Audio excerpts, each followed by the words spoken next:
Selamat berjumpa kembali saudara-saudari yang mengasihi Tuhan, dikasihi Tuhan Yesus Kristus.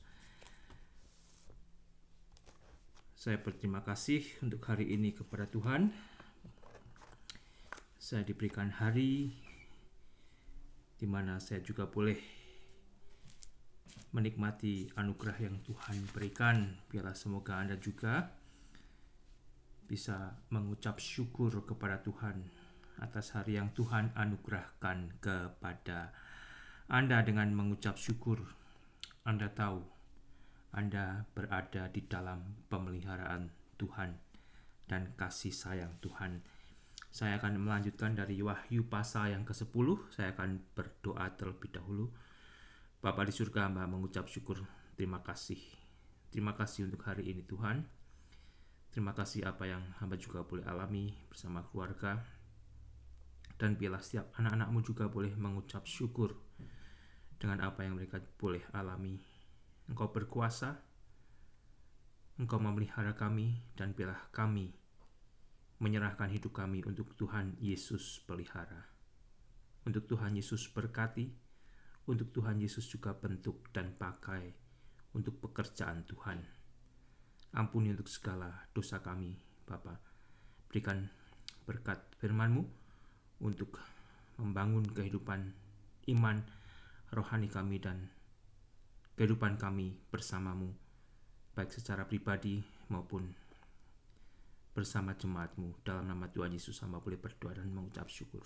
Amin.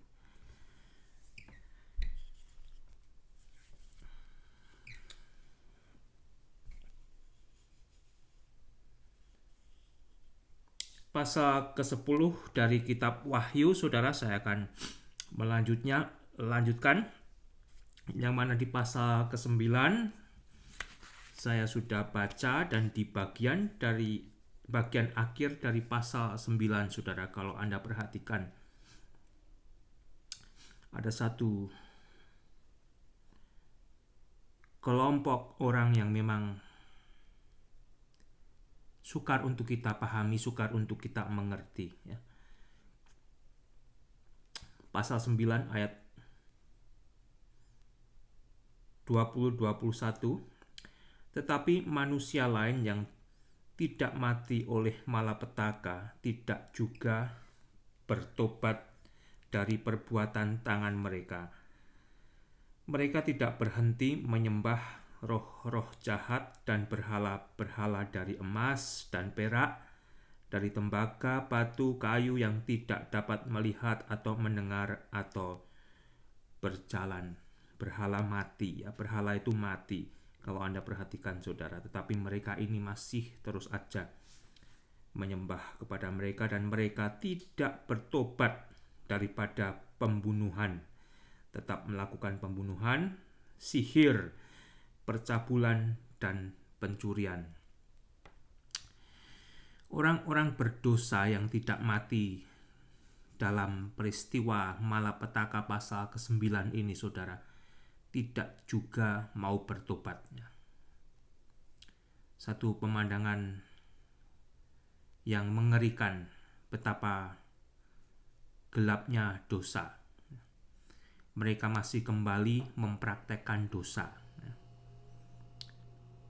Apa yang kita kenal melalui Alkitab sebagai perbuatan dosa, apa yang saya dan Anda kenal melalui Alkitab sebagai perbuatan dosa, bagi mereka tidak. Mereka ini tidak mengenal dosa. Mereka ini tidak tahu apa itu dosa, ya.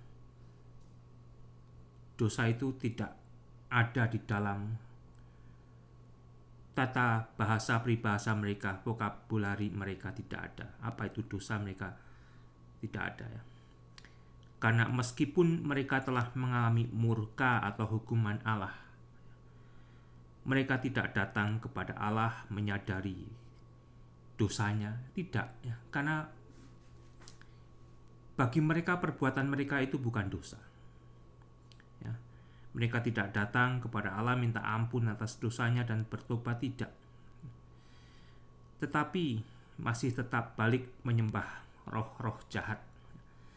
masih tetap balik menyembah roh-roh jahat dan berhala-berhala dari emas, dari perak, tembaga, batu, kayu, ya, yang tidak dapat melihat atau mendengar atau berjalan.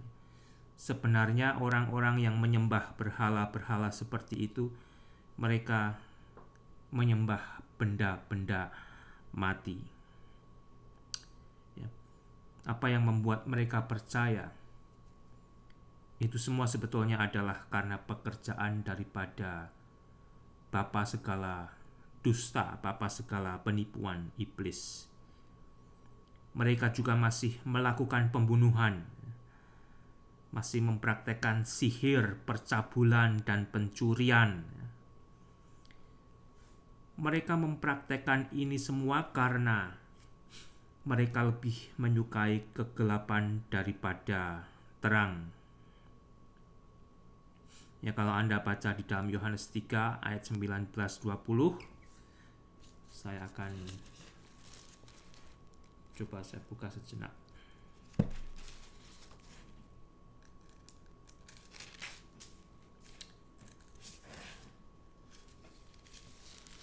Firman Tuhan di dalam Yohanes 3, 19 dan 20 ya, saya baca.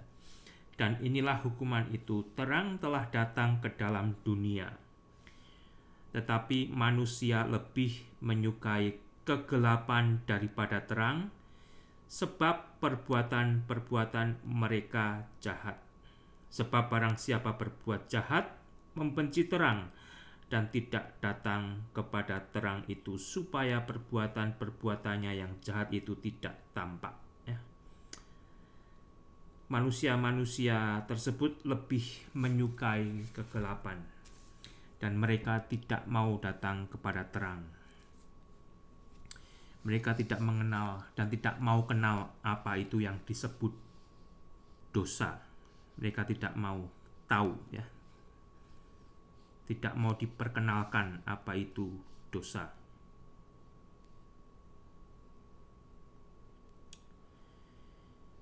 Oke, saya lanjutkan di pasal ke-10 ayat pertama. Demikian bunyinya. Dan aku, Yohanes, melihat seorang malaikat lain yang kuat turun dari sorga. Jadi setelah pasal 9 selesai, belum dilanjutkan dengan malaikat yang ketujuh, tapi masih melanjutkan dari apa yang terjadi dari pasal ke-9.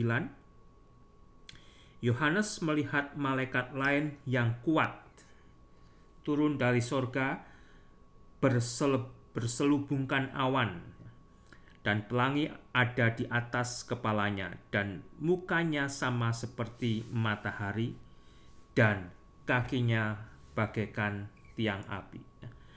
Perhatikan ciri-ciri malaikat ini, saudara. Dikatakan malaikat ini adalah malaikat yang kuat, berselubungkan awan, dan pelangi ada di atas kepala, dan mukanya sama seperti matahari, dan kakinya bagaikan tiang api. Ada orang yang mengatakan kemungkinan ini adalah penampakan Yesus, tetapi di dalam Perjanjian Baru, Yesus tidak diasosiasikan dengan malaikat, ya. Yohanes melihat seorang malaikat lain yang kuat, yang turun dari sorga. Apakah dia Michael, yang disebut sebagai pemimpin besar yang dicatat dalam kitab Daniel pasal 12? Apakah dia malaikat Mikael? Tidak dijelaskan, ya. Itu hanya kemungkinan, karena disebutkan Mikael adalah pemimpin besar sebagai malaikat. Tidak ada penjelasannya tentang namanya di sini, hanya diberikan ciri-cirinya kalau malaikat itu kuat dan turun dari sorga, berselubungkan awan, dan pelangi ada di atas kepalanya. Apakah pelangi yang ada di atas kepalanya itu juga sebagai peringatan jikalau Allah tidak akan menghukum manusia lagi dengan air bah seperti yang telah Allah lakukan di masa Nuh. Allah telah memurkai manusia yang berdosa dengan memusnahkannya menggunakan air bah, dan hanya Nuh bersama keluarganya yang hidup takut kepada Tuhan, mereka yang diselamatkan. Tetapi bukan berarti Allah tidak akan memurkai bumi yang berdosa ini. Allah masih akan memurkai bumi yang berdosa ini, tetapi tidak lagi menggunakan air bah, tidak menggunakan banjir besar. Kalau kembali, saya sudah baca dari 2 Petrus pasal 2, saya akan baca lagi dari 2 Petrus pasal yang kedua.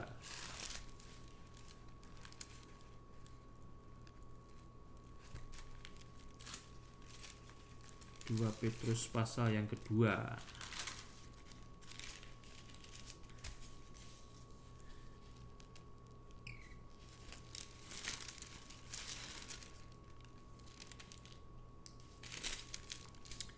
Demikian bunyinya, saudara.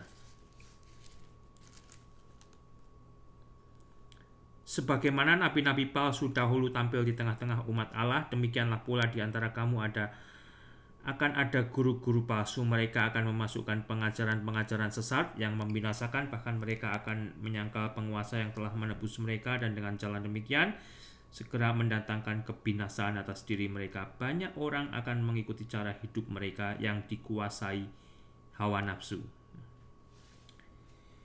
Ini ditulis 2000 tahun yang lalu, dan sejauh mana 2000 tahun kemudian manusia yang hidupnya dikuasai oleh hawa nafsu itu makin bertambah dan berkembang.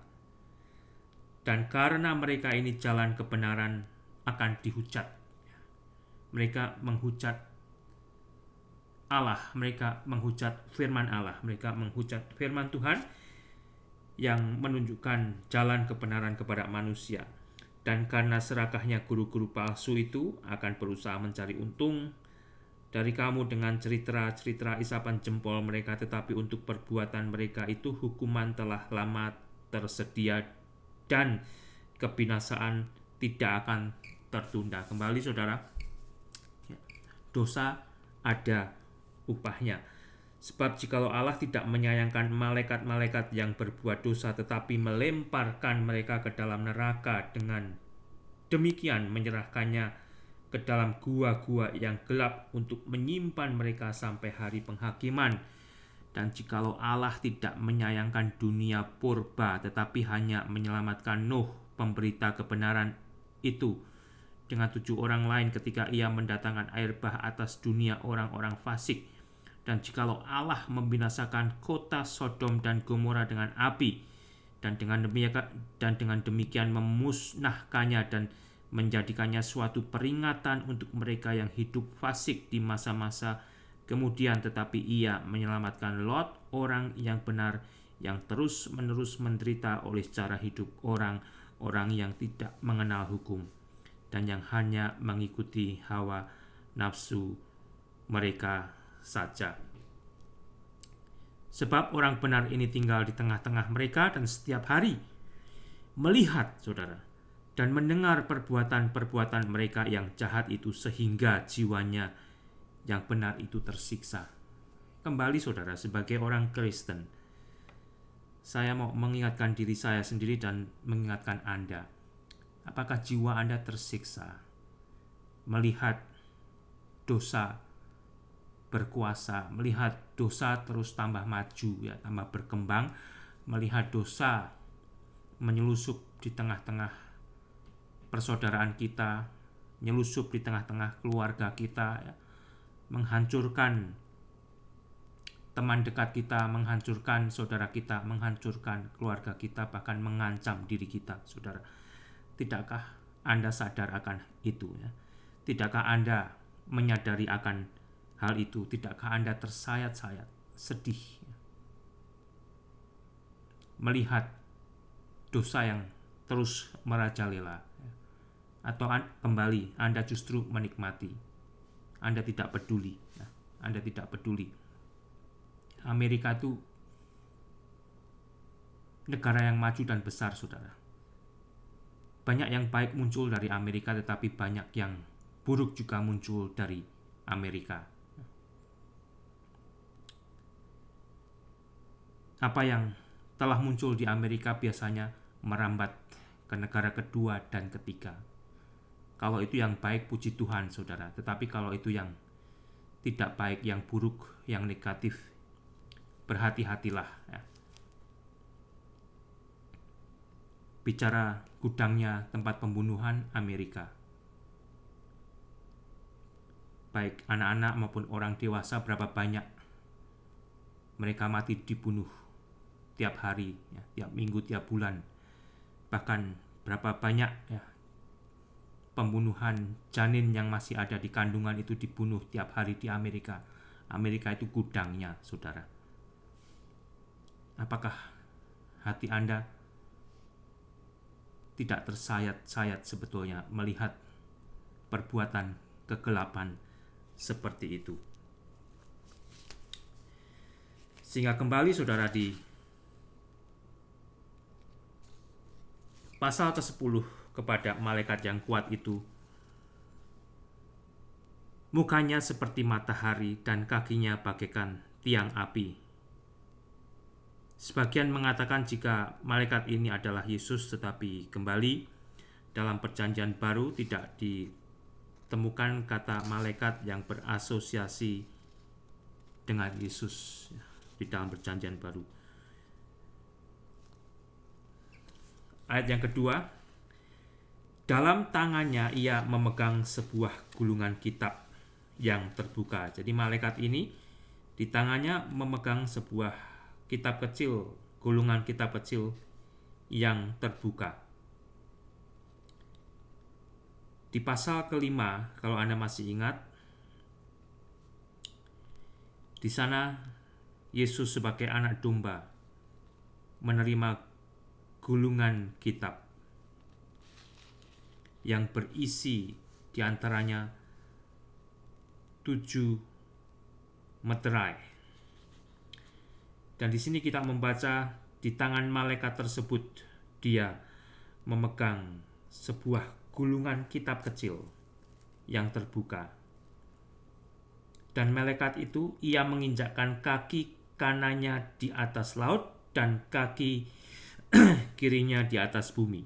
Jadi sebelah kaki kanan diinjakkan ke laut, sebelah kaki kiri diindakkan di bumi. Apakah ini sebagai simbol atau lambang jikalau malaikat ini berkuasa atas laut dan bumi?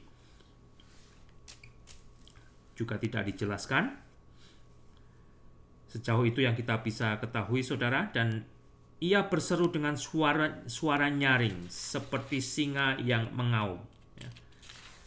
Jadi malaikat ini menurut deskripsi Yohanes, dia berseru dengan suara nyaring sama seperti singa yang mengaum.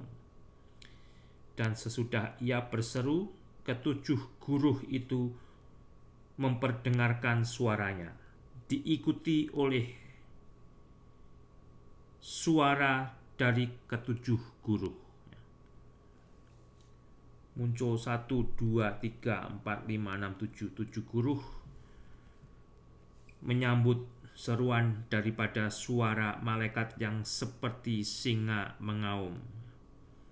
Apakah ke-7 guru itu simbol mengiyakan, mengaminkan perkataan malaikat tersebut? Kembali tidak ada penjelasannya. Dan sesudah ke-7 guru itu selesai berbicara, aku, Yohanes, mau menuliskan apa yang didengar. Tetapi aku mendengar suatu suara dari sorga berkata, meteraikanlah apa yang dikatakan oleh ke-7 guru itu dan janganlah engkau menuliskannya. Yohanes tidak diperbolehkan menuliskan dari apa yang dia dengar, tetapi untuk memeteraikan. Dan malaikat yang kulihat berdiri di atas laut dan di atas bumi mengangkat tangan kanannya ke langit, dan malaikat itu, dan ia bersumpah demi Dia yang hidup. Malaikat itu melakukan sumpahnya demi Dia yang hidup sampai selama-lamanya, yang telah menciptakan langit dan segala isinya, dan bumi dan segala isinya, dan laut dan segala isinya, katanya, tidak akan ada penundaan lagi. Tidak akan ada penundaan lagi. Ya, semuanya sudah siap, semuanya sudah sesuai. Tinggallah dijalankan apa yang harus segera dijalankan. Malaikat tersebut bersumpah demi Dia yang hidup sampai selama-lamanya, yang telah menciptakan langit dan bumi, yang telah menciptakan langit dan segala isinya, dan bumi dan segala isinya, dan laut dan segala isinya. Tahukah Anda, saudara, kalau sebenarnya ada Sang Pencipta? Tapi kembali, tidak semua manusia mau mengakui adanya Pencipta. Tidak semua mau mengakui adanya Pencipta.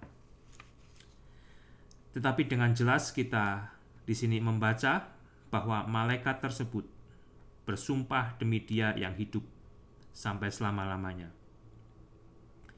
yang telah menciptakan langit dan segala isinya, bumi dan segala isinya, laut dan segala isinya.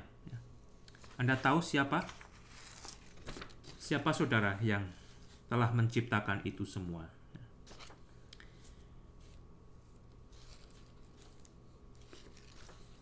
Mungkin yang telah Anda dengar, oh ya, Allah yang telah menciptakan itu semua. Allah yang telah menciptakan apa yang telah diciptakan, bumi dan segala isinya termasuk manusia. Tidak salah saudara, tetapi Alkitab memberikan penjelasan yang lebih detail sebenarnya. Maukah Anda percaya apa yang dikatakan oleh Alkitab tentang siapa yang telah menciptakan itu semua? Di dalam Injil Yohanes, kalau Anda buka dari Yohanes pertama, ayat pertama dikatakan, pada mulanya adalah firman. Firman itu bersama-sama dengan Allah, dan firman itu adalah Allah. Ia pada mulanya bersama-sama dengan Allah. Segala sesuatu dijadikan oleh Dia, dan tanpa Dia tidak ada sesuatu pun yang telah jadi dari segala yang telah dijadikan. Ayat 14, firman itu telah menjadi manusia dan diam di antara kita, dan kita telah melihat kemuliaannya, yaitu kemuliaan yang diberikan kepadanya sebagai anak tunggal Bapa, penuh kasih karunia dan kebenaran. Siapa Dia, saudara? Kalau Anda mengikuti pembacaan dengan baik, Anda akan tahu jikalau di sini berbicara tentang Yesus. Yesus adalah Allah Pencipta. Di dalam Kolose pasal pertama ayat 15, Ia adalah gambar Allah yang tidak kelihatan, yang sulung, lebih utama dari segala yang diciptakan. Karena di dalam Dialah telah diciptakan segala sesuatu yang ada di sorga dan yang ada di bumi, yang kelihatan dan yang tidak kelihatan, baik singgasana maupun kerajaan, baik pemerintah maupun penguasa, segala sesuatu diciptakan oleh Dia dan untuk Dia. Ia ada terlebih dahulu dari segala sesuatu, dan segala sesuatu ada di dalam Dia. Yesus adalah gambar Allah yang tidak kelihatan, yang sulung, yang lebih utama dari segala yang diciptakan. Karena di dalam Yesuslah telah diciptakan segala sesuatu yang ada di sorga dan yang ada di bumi, yang kelihatan dan yang tidak kelihatan, baik singgasana maupun kerajaan, baik pemerintah maupun penguasa, segala sesuatu diciptakan oleh Yesus dan untuk Yesus. Yesus ada terlebih dahulu dari segala sesuatu, dan segala sesuatu ada di dalam Dia. Di dalam Wahyu 4 ayat 11 dikatakan, "Ya Tuhan dan Allah kami, Engkau layak menerima puji-pujian dan hormat dan kuasa, sebab Engkau telah menciptakan segala sesuatu, dan oleh karena kehendak-Mu semuanya itu ada dan diciptakan." Tuhan Allah yang menciptakan bumi dan segala isinya termasuk manusia. Dan ini diciptakan menurut kehendak Allah. Tetapi manusia, kalau Anda perhatikan, sampai sejauh ini, saudara, telah begitu jauh meninggalkan penciptanya. Bahkan tidak mau mengakui ada yang menciptakan dia. Tidak mau mengakui penciptanya. Di dalam Kejadian pasal pertama ayat 26 dikatakan, "Berfirmanlah Allah, baiklah kita menjadikan manusia menurut gambar dan rupa kita, supaya mereka berkuasa atas ikan-ikan di laut dan burung-burung di udara, dan atas ternak, dan atas seluruh bumi, dan atas segala binatang melata yang merayap di bumi." Maka Allah menciptakan manusia itu menurut gambarnya.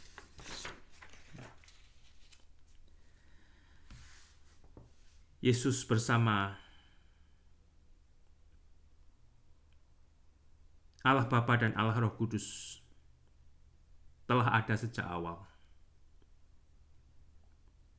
Merekalah yang menciptakan segala yang sudah diciptakan.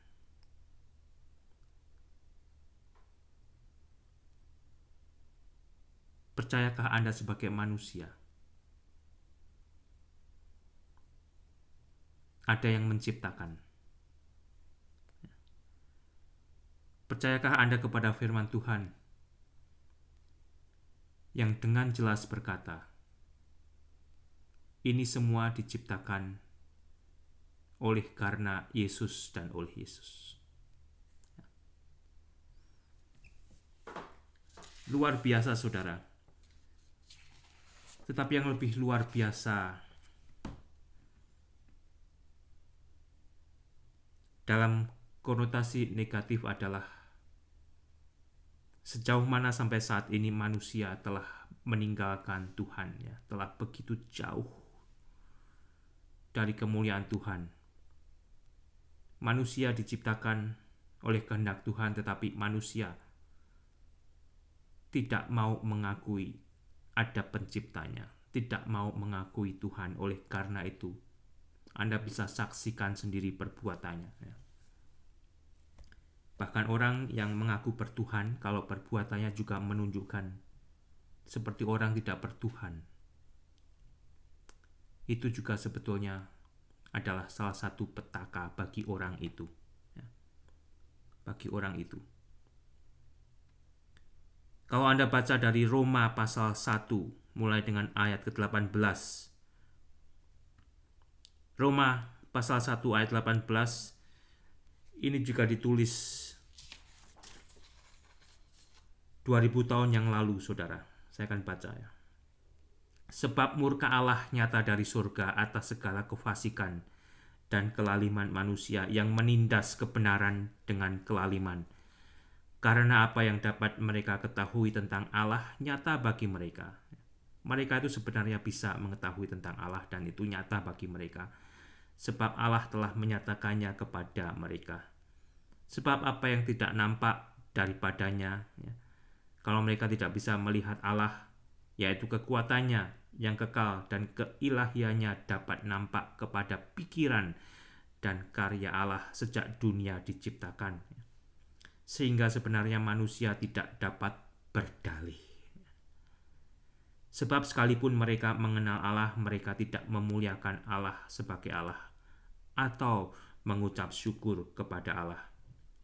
Sebaliknya, pikiran mereka menjadi sia-sia dan hati mereka yang bodoh menjadi gelap. Mereka berbuat seolah-olah mereka penuh hikmat, tetapi mereka telah menjadi bodoh. Mereka menggantikan kemuliaan Allah yang tidak fana dengan gambaran yang mirip dengan manusia yang fana, burung-burung, binatang-binatang yang berkaki 4, atau binatang-binatang yang menjalar. Mereka justru menyembah kepada ciptaan. Karena itu Allah menyerahkan mereka kepada keinginan hati mereka akan kecemaran. Hati manusia tersebut yang diingini adalah kecemaran, sehingga mereka saling mencemarkan tubuh mereka. Mereka saling mencemarkan tubuh mereka. Bahkan kalau Anda baca di surat Petrus, manusia sebagian sudah sama seperti hewan. Manusia bukan lagi mencemarkan tubuh mereka dengan sesama manusia di dalam dosa, tetapi telah mencemarkan diri dengan hewan juga. Sebab mereka menggantikan kebenaran Allah dengan dusta. Bayangkan saudara, dan memuja dan menyembah makhluk dengan melupakan penciptanya yang harus dipuji selama-lamanya. Amin. Ayat 26, karena itu Allah menyerahkan mereka kepada hawa nafsu yang memalukan. Itu yang diingini manusia yang memilih hidup di dalam kegelapan. Karena itu Allah menyerahkan mereka kepada hawa nafsu yang memalukan, sebab istri-istri mereka menggantikan persetubuhan yang wajar dengan yang tidak wajar. Demikian juga suami-suami meninggalkan persetubuhan yang wajar dengan istri mereka dan menyala-nyala dalam birahi mereka seorang terhadap yang lain, sehingga mereka melakukan kemesuman laki-laki dengan laki-laki, dan karena itu mereka menerima dalam diri mereka balasan yang setimpal untuk kesesatan mereka.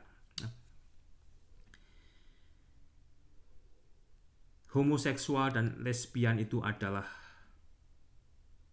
perbuatan dosa. Anda bisa baca, saudara. Meskipun mereka akan diakui, diperjuangkan agar mendapat restu dari pemerintah, saudara, pernikahan sesama jenis dan sebagainya, mereka tetap akan dimurkai oleh Allah. Karena apa yang disetujui oleh manusia tidak sesuai dengan apa yang Allah kehendaki. Sehingga berhati-hatilah sebagai orang Kristen. Anda akan melihat, ada pendeta yang sesama jenis. Ada, saudara. Pusatnya dari negara maju, dari negara berkembang, dari Amerika, ada.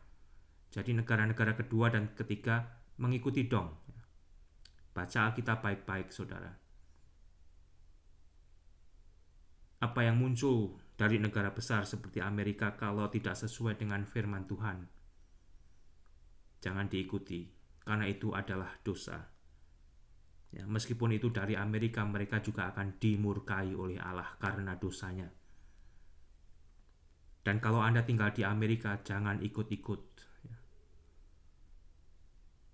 apa yang dilegalisasi oleh pemerintah, oleh manusia, tetapi yang tidak sesuai dengan firman Tuhan. Kalau Anda adalah orang yang takut akan Tuhan, jangan diikuti. Berpihaklah kepada Tuhan dan firman Tuhan. Atau kalau Anda mau lebih mengutamakan hal-hal yang lahiriah, yang manusia, ya Anda diberi kesempatan untuk bebas memilih, saudara. Tetapi itu Anda juga akan mempertanggungjawabkan kepada pilihan Anda. Anda mensupport hal-hal yang oleh Tuhan dikatakan dosa, atau Anda menentang, itu semua tidak luput dari mata Tuhan, tidak luput dari telinga Tuhan. Saya dan Anda akan mempertanggungjawabkan suara kita, yang mendukung dosa atau yang tetap mendukung, mengaminkan firman kebenaran.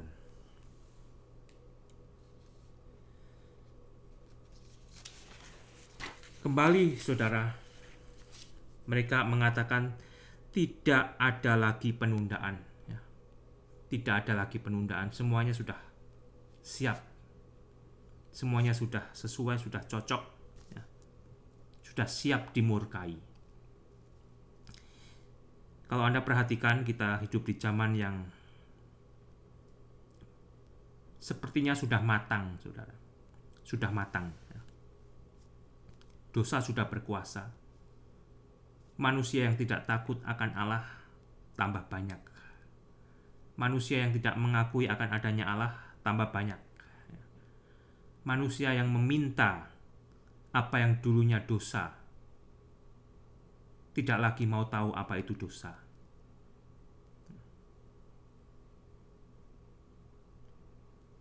Dunia sudah siap untuk dimurkai dengan murka Allah.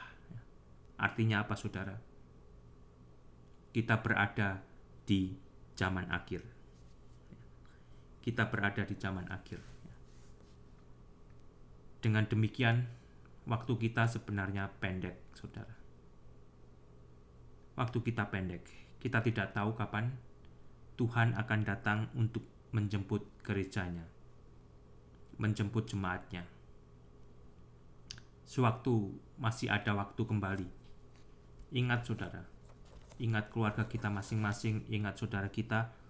Adakah keluarga, adakah saudara, adakah teman yang belum mau percaya kepada Allah untuk diselamatkan di dalam Yesus Kristus? Kalau Anda telah mengenal Tuhan dan telah mengenal firman-Nya, Anda tahu firman Tuhan tidak berubah. A adalah A, B adalah B. Ya. Doakanlah keluarga Anda, saudara Anda, teman Anda, orang yang Anda ketahui, bahkan sejauh Anda dipanggil untuk mendoakan setiap manusia yang belum percaya kepada Yesus Kristus, agar mereka boleh bertemu dengan keselamatan Allah di dalam Allah penyelamat, Yesus Kristus. Dan saya sudah membaca juga tadi, Yesus yang menciptakan segala yang sudah diciptakan.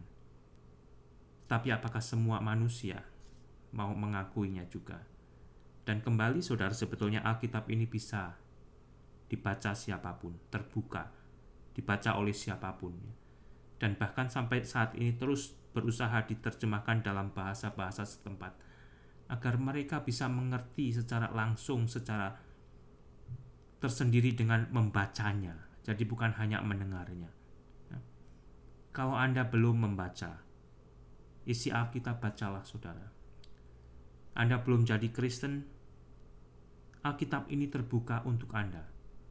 Untuk Anda baca, untuk Anda selidiki, untuk Anda cari kebenarannya. Karena Alkitab ini sebetulnya adalah surat cinta Allah kepada manusia, yang mau menyelamatkan manusia di dalam Allah penyelamat, yaitu Yesus Kristus. Saya lanjutkan dari Wahyu 10 ayat 7. Tetapi pada waktu bunyi sangkakala dari malaikat yang ketujuh, yaitu apabila ia meniup sangkakalanya, maka akan genaplah keputusan rahasia Allah, seperti yang telah ia beritakan kepada hamba-hambanya, yaitu para nabi. Semuanya sudah siap, saudara. Ketika malaikat ketujuh nanti meniup sangkakalanya, apa yang dulunya rahasia tidak lagi menjadi rahasia. Murka Allah itu akan digenapi. Di pasal 11 ayat 15. Dan suara yang telah kudengar dari langit itu berkata kepadaku, katanya, pergilah, ambillah gulungan kitab yang terbuka di tangan malaikat yang berdiri di atas laut dan di atas bumi. Jadi Yohanes diperintahkan untuk pergi mengambil gulungan kitab tersebut dari tangan malaikat itu. Lalu aku pergi kepada malaikat itu dan meminta kepadanya supaya ia memberikan gulungan kitab itu kepadaku. Katanya kepadaku, kata malaikat itu kepada Yohanes, ambillah dan makanlah dia. Jadi Yohanes disuruh mengambil kitab itu dan suruh memakannya, saudara. Ya. Dimakan, benar-benar dimakan itu. Ia akan membuat perutmu terasa pahit, tetapi di dalam mulutmu ia akan terasa manis seperti madu. Jadi malaikat itu berkata kepada Yohanes, ambil gulungan kitab itu. Makanlah dia, masukkan ke dalam mulutmu. Ya. Masukkan ke dalam mulutmu. Nanti perutmu akan pahit, tetapi ketika masuk di mulutmu, rasanya manis. Rasanya manis. Firman Tuhan di satu sisi dikatakan manis. Manis. Terutama bagi kita yang takut akan Tuhan, kita yang merindukan firman Tuhan itu manis. Tetapi firman Tuhan itu juga bisa menjadi sesuatu yang pahit. Kalau bagi Yohanes, dia harus memberitakan apa yang segera terjadi, yaitu murka Allah. Dia akan menyaksikan manusia yang sudah diberi kesempatan untuk bertobat, tidak mau bertobat. Manusia yang sudah merasakan murka Allah, yang tidak ada bandingnya jika manusia tersebut nanti pada akhirnya dihukum dan dilemparkan ke neraka. Itu jauh melebihi penderitaan apa yang mereka alami di dalam murka Allah yang masih ada batasannya. Ketika manusia sudah pada akhirnya menolak Tuhan, mati di dalam dosanya, mereka pada akhirnya akan dihukum di dalam neraka, di dalam tempat perapian yang kekal. Itu benar, saudara. Ya. Surga dan neraka kembali itu bukan hanya cerita atau dongeng, tetapi itu semua akan terjadi sesuai apa yang sudah dinubuatkan, apa yang sudah difirmankan. Dan bicara neraka sebetulnya adalah sesuatu yang pahit. Mengapa manusia harus dihukum dan tidak mau bertobat, saudara? Lebih-lebih orang yang kita kasihi, orang yang dekat dengan kita. Ya. Mungkin suami-suami Anda, mungkin istri-istri Anda, orang tua Anda, anak Anda, saudara Anda, ipar Anda, teman dekat Anda. Ada yang terus menolak untuk tidak mau percaya dan diselamatkan Allah di dalam Allah penyelamat Yesus Kristus sampai saat ini.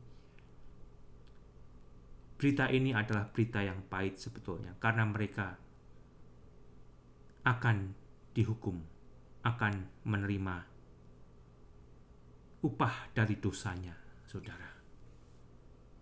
Upah dari dosanya. Di satu sisi ada yang manis dari firman Tuhan, tetapi di sisi satu lagi ada kepahitan. Terutama terhadap hal-hal tersebut. Terhadap mereka yang menolak Tuhan, terhadap mereka yang akan dimurkai karena dosanya. Pahit dan manis di sini bukan simbol kalau orang Kristen ya, akan mengalami kepahitan karena memasuki masa tribulasi. Tidak. Ada yang mengatakan kitab yang rasanya manis di mulut, pahit di perut, menyimbolkan ya, kalau orang Kristen itu akan mengalami kepahitan di masa tribulasi. Kalau Anda perhatikan, yang saya katakan juga di awal-awal, Tuhan tidak akan memurkai orang-orang benar, orang-orang yang sudah dibenarkan Allah dengan orang-orang berdosa. Nah, contohnya Nuh, Lot, dan perkataan firman Tuhan itu sendiri. Sehingga kembali, saudara, sebetulnya berita ini adalah berita yang berat. Kalau pada akhirnya kita memiliki keluarga, kita memiliki saudara, kita memiliki teman yang hanya bersama kita sangat sementara ya. Di masa hidup ini saja. Setelah kita meninggalkan tubuh kita yang akan mati, kita akan terpisah untuk selama-lamanya, saudara. Suami dengan istri akan terpisah karena entah suaminya atau istrinya, yang satu percaya kepada Yesus, yang satu menolak Yesus. Anaknya, orang tuanya, iparnya, dan sebagainya. Ini semua adalah berita yang berat, berita yang pahit untuk diberitakan. Mudah-mudahan keluarga kita, saudara kita, teman kita, bahkan sebanyak mungkin orang mau percaya kepada Allah dan diselamatkan Allah di dalam Allah penyelamat, Yesus Kristus. Yesus yang sudah menciptakan Anda, yang sudah menciptakan saya, yang sudah menciptakan segala yang diciptakan. Yesus bersama-sama dengan Allah Bapa dan Allah Roh Kudus telah menjadikan apa yang telah jadi, saudara. Dan Anda bisa baca di dalam Alkitab ini kalau Anda belum pernah mendengar akan hal itu. Belum percaya, silakan Anda baca dan mudah-mudahan Anda bertemu dengan kebenaran Allah dan bersedia diselamatkan oleh Allah di dalam Yesus. Yesus itu adalah Allah penyelamat. Ayat 8, dan suara yang telah kudengar dari langit itu berkata pula kepadaku, katanya, pergilah, ambillah gulungan kitab yang terbuka itu di tangan malaikat yang berdiri di atas laut dan di atas bumi itu. Lalu aku pergi kepada malaikat itu dan meminta kepadanya supaya ia memberikan gulungan kitab itu kepadaku. Katanya kepadaku, ambillah dan makanlah dia, ia akan membuat perutmu terasa pahit, tetapi di dalam mulutmu ia akan terasa manis seperti madu. Lalu aku mengambil kitab itu dari tangan malaikat itu dan memakannya di dalam mulutku. Ia terasa manis seperti madu, tetapi sesudah aku memakannya perutku menjadi pahit rasanya. Maka ia berkata kepadaku, maka malaikat itu berkata kepada Yohanes, engkau harus bernubuat bagi kepada banyak bangsa dan kaum dan bahasa dan raja. Engkau harus menubuatkan isi dari kitab yang telah engkau telan tersebut, yang masih menjadi misteri, saudara. Jadi kembali, kitab yang di mulut manis, di perut pahit tadi itu bukan simbol daripada orang Kristen yang akan mengalami masa kesusahan, bukan. Tetapi berisi nubuatan yang harus dinubuatkan lagi oleh Yohanes kepada banyak bangsa dan kaum dan bahasa dan raja, saudara. Saya akan mengakhiri dengan membaca ulang dari Wahyu pasal 3 ayat 10 sampai 13 ya. Anda akan menjadi orang Kristen yang penuh damai, sukacita, dan bahagia kalau Anda mau menuruti firman Tuhan ini. Wahyu 3:10. Karena engkau menuruti firman-Ku untuk tekun menantikan Aku, maka Aku pun akan melindungi engkau daripada hari pencobaan yang akan datang atas seluruh dunia untuk mencobai mereka yang diam di bumi. Aku datang segera. Peganglah apa yang ada padamu, supaya tidak seorang pun mengambil mahkotamu. Maukah Anda menuruti firman Tuhan untuk tekun menantikan Tuhan? Maka Tuhan pun akan melindungimu dari hari pencobaan yang akan datang atas seluruh dunia. Masa tribulasi itu adalah hari pencobaan yang akan datang atas seluruh dunia. Anda akan dilindungi, Anda akan diselamatkan. Sebelum hari itu tiba, Anda akan dijemput oleh Tuhan Yesus sendiri untuk dibawa ke sorga. Tuhan memberkati.